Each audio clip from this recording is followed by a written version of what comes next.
자, 홍정환의 인생 빛의 홍정환 작가님 어서 오세요. 안녕하세요. 네. 자, 총선 후보 인터뷰로 2주간 못 뵀습니다. 이 수요일 선거 일정인데 마음은 좀 정하셨습니까? 마음은 정했지만 네. 비밀 선거기 때문에 비밀입니다.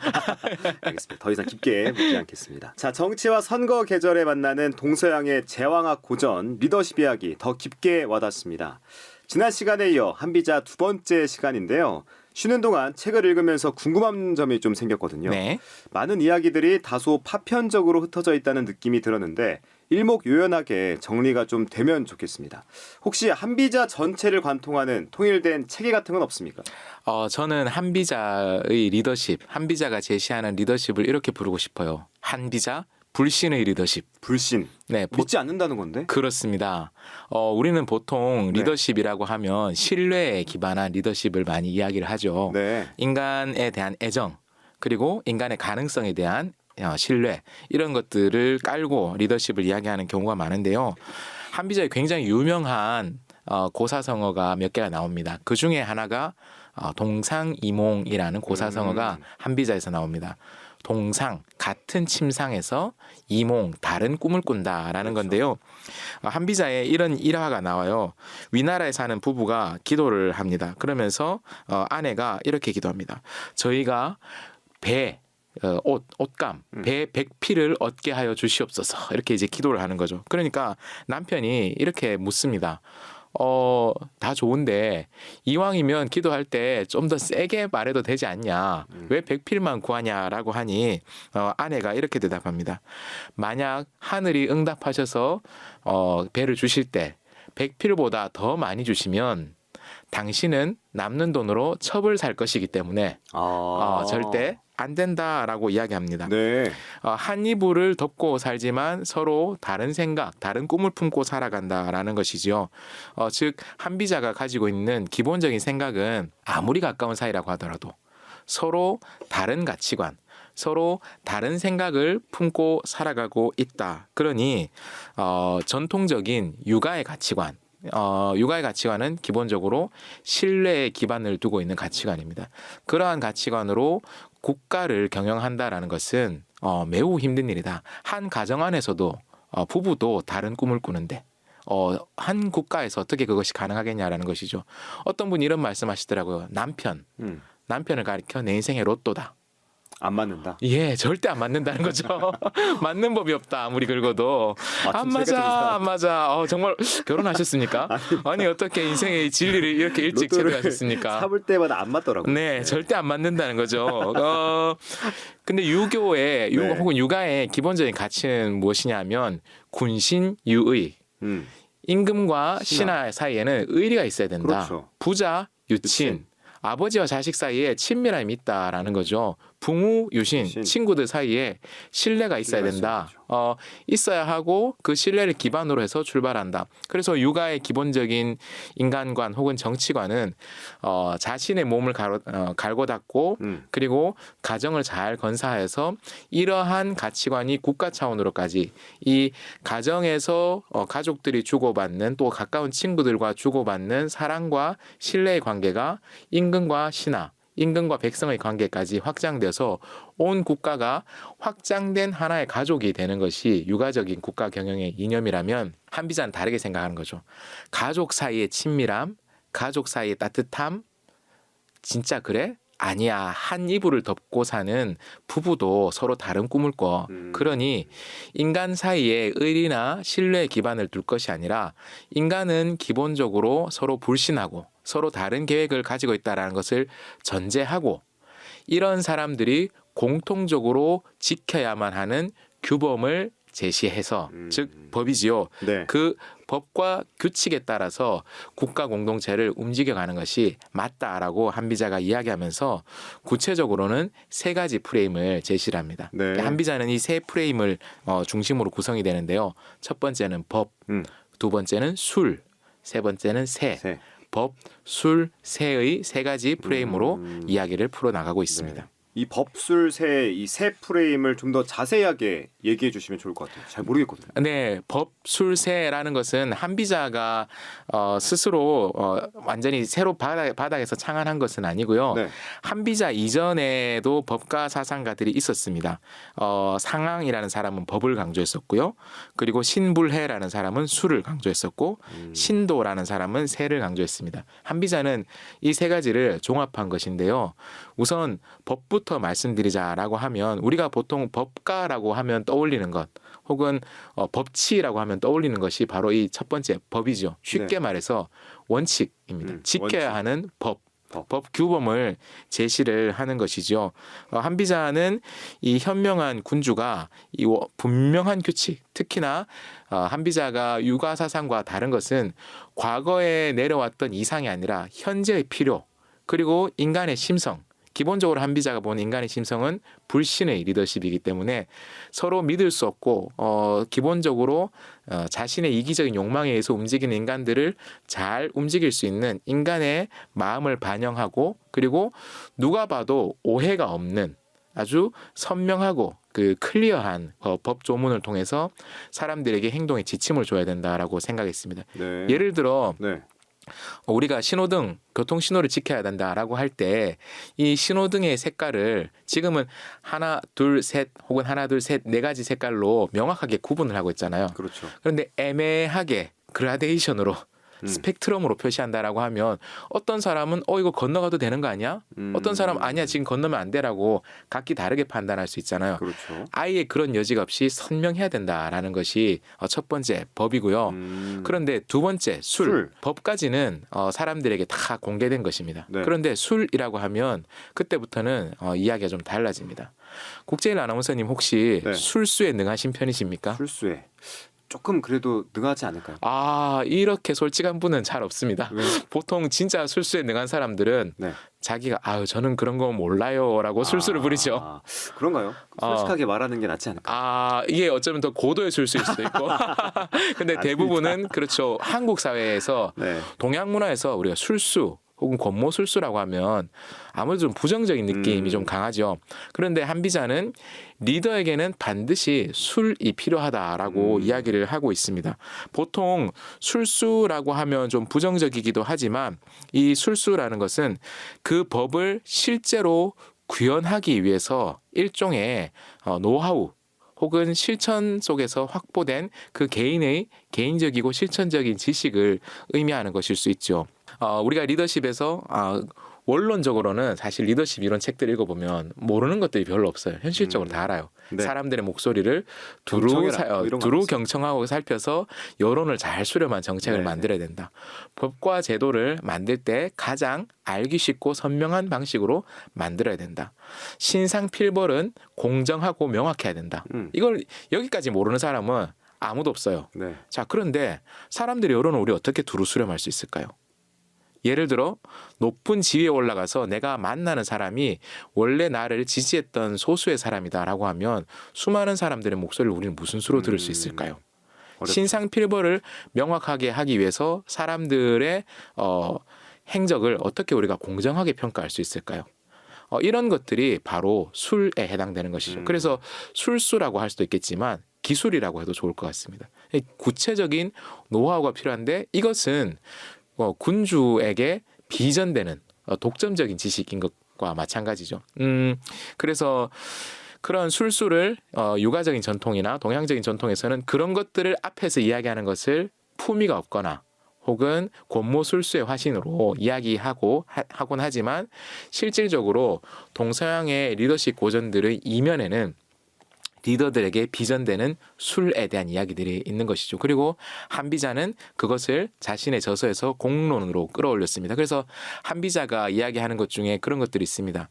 신하들의 의견을 듣는 방법, 혹은 간언을 잘하는 방법, 혹은 어떤 놈이 간신인지 구별하는 방법, 이런 술에 해당하는 것들이 이렇게 잘 나오고 있는 것이죠. 네. 그리고 마지막이 세인데요. 네. 세라고 하면 세력 혹은 위세라고 해도 좋을 것 같습니다. 제가 법을 명확한 규범을 확립을 했어요. 그리고 나름대로 이걸 풀어가기 위한 노하우도 있어요. 근데 저한테 힘이 없어요. 그러면 앞에 두 가지가 아무 의미가 없어지는 것이죠. 왕으로서 필요한 재능을 가지고 있지만 제가 왕이 아니라면 이건 아무짝에도 필요가 없는 것이죠. 그래서 군주만이 독점적으로 갖는 권력 혹은 힘 이것을 세라고 볼 수 있는 것이죠. 만약 지금 우리가 지금 통과하고 있는 정치의 계절에 비교를 하자라면 의석수를 몇 석 확보하느냐 이것이 바로 세의 문제에 해당되는 것이죠. 지금 우리나라의 현재 국가 경영 체제에서는 그렇잖아요. 의석수를 얼마나 확보하고 있느냐에 따라서 법을 만들 수 있어요. 맞아요. 법을 폐기시킬 수도 있죠. 그리고 그 법을 구체적으로 실현하기 위한 여러 지역 조직들 혹은 행정 조직들을 움직여가는 중간 조율들도 사실은 어느 쪽에 의석수가 위세가 많이 실려 있느냐에 따라서 수많은 현장에 계신 분들이 그 이야기를 듣기도 하고 무시하기도 하는 것이죠. 네. 소위 말하는 레임덕 현상이라는 것이 군주가 위세를 상실한 상황을 이제 말하는 것이죠. 네. 저 사람이 분명히 법도 있고 술도 있지만 더 이상 이제 위세를 상실한 상태에서는 저 사람의 말을 우리가 들을 필요가 없다. 세를 상실한 군주의 현상을 영어로는 레임덕이라고 해도 좋죠. 네. 자, 그럼 책 속으로 조금 더 들어가 보죠. 처음부터 차례대로 읽으면 될까요? 그래도 되지만 네. 이 책에는 아까 말씀하신 것처럼 좀 파편적으로 흩어져 있는 아니면 좋게 말하면 각각이 완결적인 구조를 가지고 있는 소논문들이 많이 모여 있는 그런 구조입니다. 오늘 특별히 제가 소개하고 싶은 네. 한 논문, 한 단락이 있어서 그걸 중심으로 좀 이야기를 하려고 하는데요. 바로 팔간이라는 부분입니다. 네, 이 8간 중 가장 먼저 나오는 동상, 제방, 부형은 이 군주 가까이에 있는 존재들이라는 게 인상적인데 리더는 자기 주변에 있는 사람을 좀 경계해야 된다? 이렇게 좀 해석해도 되나요? 예, 이 팔간이 8가지 간사함 혹은 8 종류의 간신들인데 제일 앞에 나온 사람이 말씀하신 것처럼 동상. 동상은 우리 아까 얘기했죠. 같은 이불을 덮고 사는 같은 침대에 동상. 있는 사람. 이몽할 때 그죠? 네네. 동상. 그리고 제방. 제방은 군주를 가까이에서 모시는 일종의 어릿광대. 배우나 이런 사람들, 네. 배우, 신부름꾼 이런 사람들이고요. 그리고 셋째로 부형, 아버지와 형, 그러니까 가족인 거죠. 네. 그 외에도 한비자는 동상, 제방, 부형 외에 양앙, 민맹, 유행, 위강, 사방 이렇게 8가지 사람들을 열거를 합니다. 거기에 대해서도 이야기할 수 있겠지만 일단 요 세 부류를 좀 이야기를 해보죠. 첫 번째 무엇을 동상이라 하느냐? 네. 현대인들은 동상이라고 하면 부인 한 명만 떠올리기 쉬운데요. 고대의 군주는 부인이 한 명만 있는 경우는 없죠. 여러 명의 부인들이 있습니다. 정실 부인과 또 총애하는 또 후궁, 또 군주가 귀여워하는 그런 애첩들, 미인들이 많이 있습니다. 그런데 이러한 사람들이 군주를 현혹한다라는 것이죠. 옛날 우리나라 문학 작품들을 읽어보면 백엔 및 송사 혹은 백엔머리 송사라는 표현들이 종종 나옵니다. 즉 베개를 베고 있는 자리에서 송사, 재판에 관련된 일들을 혹은 재판을 하듯이 소송을 하듯이 거기서 청탁을 한다라는 말이죠. 군주가 가장 경계해야 될 첫 번째 대상은 누구냐? 바로 자신의 아내 혹은 아내들이다라고 이야기를 합니다. 네. 한비자는 뭐라고 얘기하냐면 군주가 술에 잔뜩 취해서 피곤해 있을 때 술에 취해서 판단력이 흐려져 있을 때를 비집고 들어오는 사람들이 동상들이다라고 이야기하는 거죠. 그러니 평상시에는 군주가 정신을 바짝 차리고 난 내 원칙은 이래라고 이야기를 할 때 군주의 가장 연약함 대외적으로는 흔들림 없이 옷 깔끔하게 입고 머리 반듯하게 빗고 정신을 바짝 차리고 사람들이 무엇이라고 얘기하든 이것이 맞는 얘기인가 혹은 우리에게 유리한 얘기인가를 분별할 수 있다 하더라도 집에 가면 풀어지잖아요. 가장 사랑하는 여성들 앞에서 자기가 절제력이 풀어졌을 때 동상들이 파고들 수 있다는 겁니다. 그러면 이 사람들이 개인적인 욕망으로만 그런 걸 하는 게 아니라 주변 사람들이 그걸 안다는 거죠. 그래서 군주를 직접 매수하는 경우는 어느 나라 어느 시대에도 거의 없습니다. 사람들은 군주 가장 가까이에 있는 사람들을 매수하려고 하는 것이죠. 그래서 군주와 한 이불을 덮고 사는 사람들에게 선물과 뇌물 사이 어딘가를 준다든지 아니면 주지 않고 좋은 가방 같은 것들을 그냥 던져놓고 간다든지 그러면 마음이 아주 강하고 모진 그런 사람들은 박절하게 그런 것들을 거절할 수 있을지 모르지만 박절하지 못한 사람들은 그런 것들을 거절하지 못해서 그것이 어떤 일종의 청탁으로 이어지는 그런 경우가 된다라는 것이죠. 그래서 첫 번째 그 간사한 행동으로 한비자는 모든 군주들의 가장 측근에 있는 아내 혹은 아내들을 이야기를 하고 있습니다. 그리고 두 번째는 제방이라고 하는데요. 아까 말씀드린 것처럼 배우, 난장이, 심부름꾼 이런 어릿광대들, 군주를 가장 가까이에서 모시는 사람들입니다. 근데 이 사람들의 특징이 있습니다. 한비자가 말하기를 이 사람들은 군주가 명령을 내리기도 전에 예, 예스라고 이야기한다는 거죠. 이런 경우는 어떤 경우냐? 우리가 야 편하게 말해.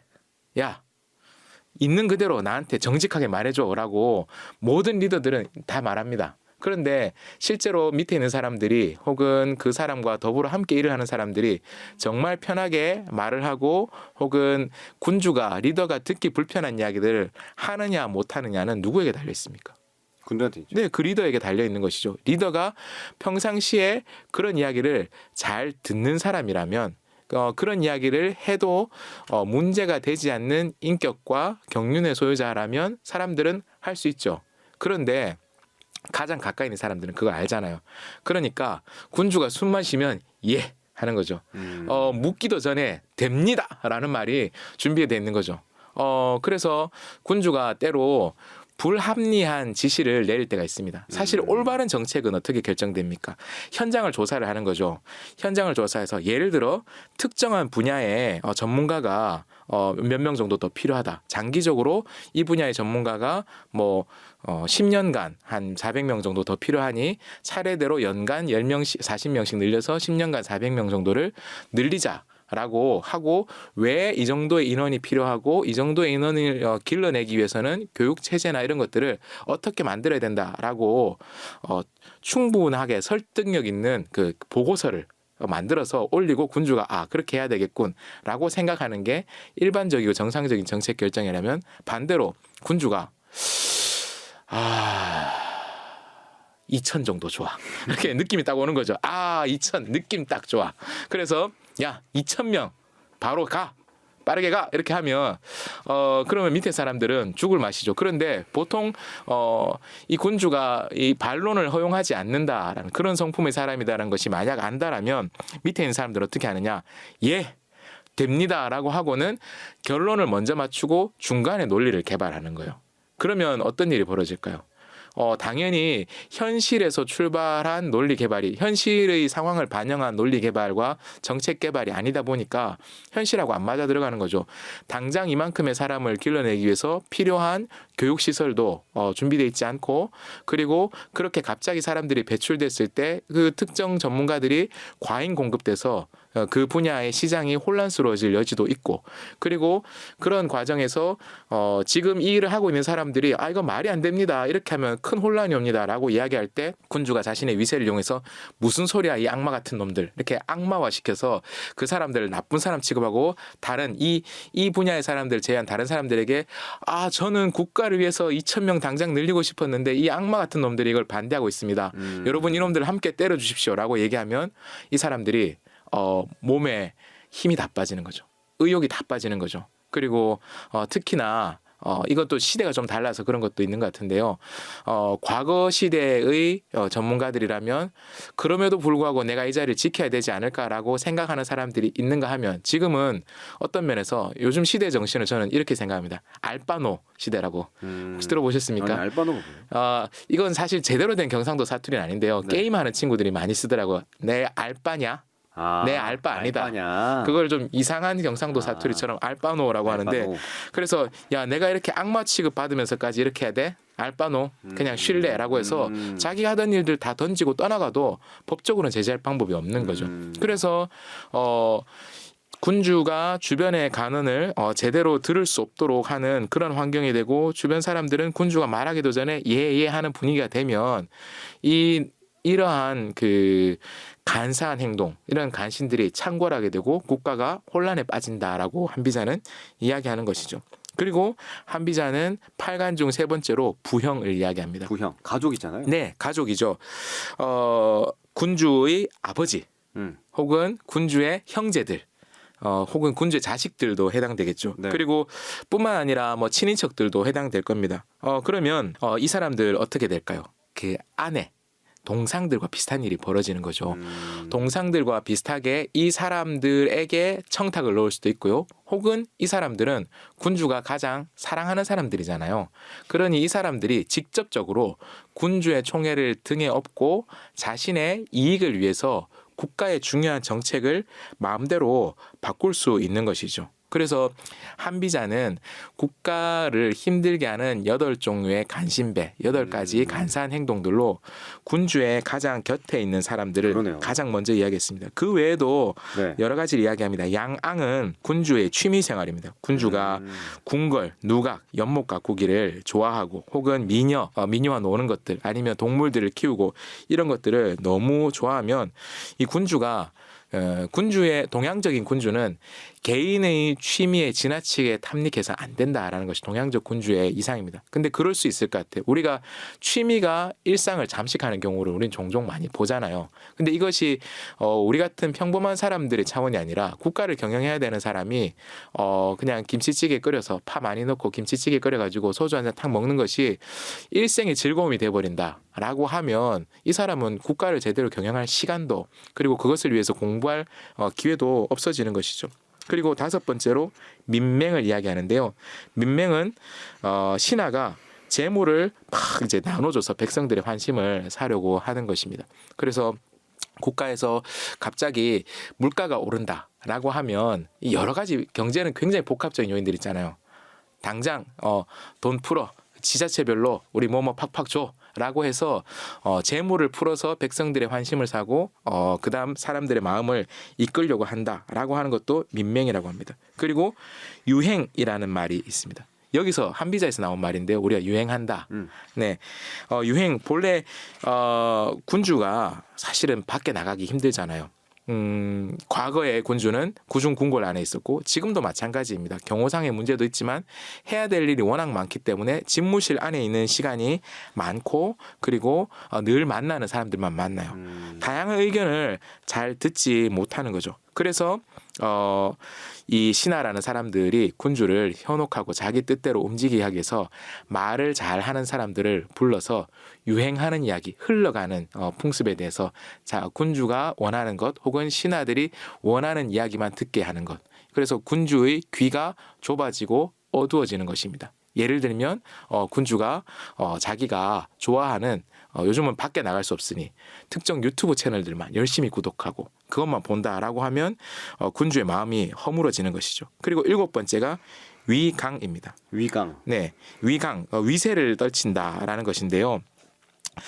군주가 신하나 백성들에게 군주 한 사람이 위세를 떨치는 경우는 없고 군주를 받드는 신하나 백성들을 통해서 그의 위세가 네. 떨쳐지거든요. 그런데 위세를 떨치기 위해서 그 군주가 힘을 기르는 거죠. 자기를 호위하는 호위무사들, 협객들을 길러내는 거죠. 그래서 그러한 협객들을 포상하고 그러한 협객들, 자기의 위세를 떨치기 위해서 어떤 막말과 폭력적인 행동을 하는 사람들, 이런 사람들을 중요한 자리에 중용하고 높이 쓸 때 이것이 국가를 힘들게 하는 간사한 행동이고 마지막 8번째가 사방입니다. 네 방향이라는 건데요. 그 당시에 이제 전국 시대였으니까 나라들이 여러 나라에 둘러싸여 있잖아요. 약한 나라는 큰 나라의 눈치를 보는 거예요. 군사력이 약하면 큰 나라의 지배를 받고 그리고 큰 나라에서 출병 요구를 하면 그대로 해야 되는 것이죠. 그래서 어떤 일이 벌어지는가? 나중에는 그 큰 나라의 군대, 주변 나라의 군대들이 자기 나라 안에까지 주둔하게 되는 거죠. 그래서 우리가 어떤 동맹이나 혹은 뭐 이런 이야기들을 하면서 스스로 강해질 생각을 하지 않고 주변의 강한 나라를 지나치게 의지한다든지 혹은 주변 강한 나라들의 군대를 우리나라 안에 주둔시킨다든지 이런 방식으로 국가를 혼란스럽게 할 수 있다라고 8가지 간사함을 한비자는 이야기하고 있습니다. 네. 그렇다면 한비자는 이런 간사한 사람들을 어떻게 대해야 한다고 말하는지 또 그럼 뭐 이런 간사한 사람들을 아예 없애버려야 된다고 말해야 되는지 어떻게 해야 될까요? 한비자는 대단한 현실주의자입니다. 플라톤 같은 사람은 지도자는 결혼하면 안 된다. 처자를 공유해야 된다. 네. 라고 이야기를 합니다. 네. 소유도 해서는 안 되고. 근데 한비자는 대단한 현실주의자이기 때문에 한비자는 그런 것들이 있다라는 것을 인정해요. 그러나 청탁을 들어줘서는 안 된다라고 이야기를 합니다. 한비자는 이야기를 합니다. 미녀들과 네. 후궁들, 비빈들과 마음껏 즐겨라. 하지만 그들의 청탁을 들어줘서는 안 된다. 어떻게 보면 훨씬 더 냉혹한 이야기일 수도 있죠. 한비자의 리더십을 제가 불신의 리더십이라고 했었잖아요. 네, 네. 기본적으로 군주는 어떤 사람도 믿어서는 안 된다라는 것이죠. 가장 가까이 지내는 사람, 동상 혹은 부형, 가족들 그리고 가장 가까이 있는 제방 이런 사람들도 신뢰하고 마음을 주어서 안 되고 그리고 그들이 언제든 나를 배신하고 간사한 행동을 할 수 있음을 인정하고 그 사람들의 기미와 동태를 늘 살필 것을 이야기하고 있습니다. 한비자를 읽어보면 그래서 신하들의 이 수상적인 기미를 살피는 그런 노하우에 대해서도 아주 지금 보아도 굉장히 적실하게 이야기를 하고 있습니다. 즉 한비자는 이러한 것들을 없애버려라. 이러한 것에서 떠나라라고 해서 청정한 일종의 성직자 같은 리더십을 이야기하는 것이 아니라 네. 굉장히 냉혹하죠. 그래서 한비자를 동양의 마키아벨리라고도 이야기합니다. 현실을 인정하되 그 현실에 이용당하지 않기 위해 가장 필요한 것은 무엇인가? 불신이다. 사람 믿지 마라. 한 입을 덮고 사는 사람도 믿지 마라. 무섭네. 네, 굉장히 현실적이고 굉장히 무섭죠. 그래서 한비자의 리더십 혹은 한비자의 이런 주장이 육아가 지배적이었던 조선에서는 네. 공식적으로는 읽히지 않는 공식적으로는 거론되지 않는 그러한 주장이었습니다. 네. 육아의 이상과 너무나 다르기 때문에. 그러나 우리가 한비자 사상이 나름대로 갖고 있는 한계도 물론 있습니다. 앞으로 다룰 텐데요. 네, 네. 그런 점을 감안하더라도 지나치게 낙관적이고 혹은 규범만 법과 제도만 잘 세우면 모든 것이 움직일 것이야라는 그러한 낙관이 아니라 인간이 가지고 있는 이기심에 기반해서 그럼 실제로 일이 되게 하려면 어떻게 해야 될 것인가를 고민하는 사람들에게 특별히 현실 정치 그리고 현실에서 비즈니스를 하는 사람들 또 혹은 자기의 삶을 어떻게 성과를 내고자 하는가 성과를 내게 할 수 있을까를 고민하는 사람들에게는 오늘날에도 굉장히 중요한 교훈들을 일깨워준 책이다라고 할 수 있습니다. 네. 자, 지금까지 한비자 두 번째 시간이었습니다. 다음 주 이야기도 기대하면서 오늘은 마무리하죠. 지금까지 인생비책 홍정환 작가였습니다. 작가님 오늘 말씀 고맙습니다. 고맙습니다.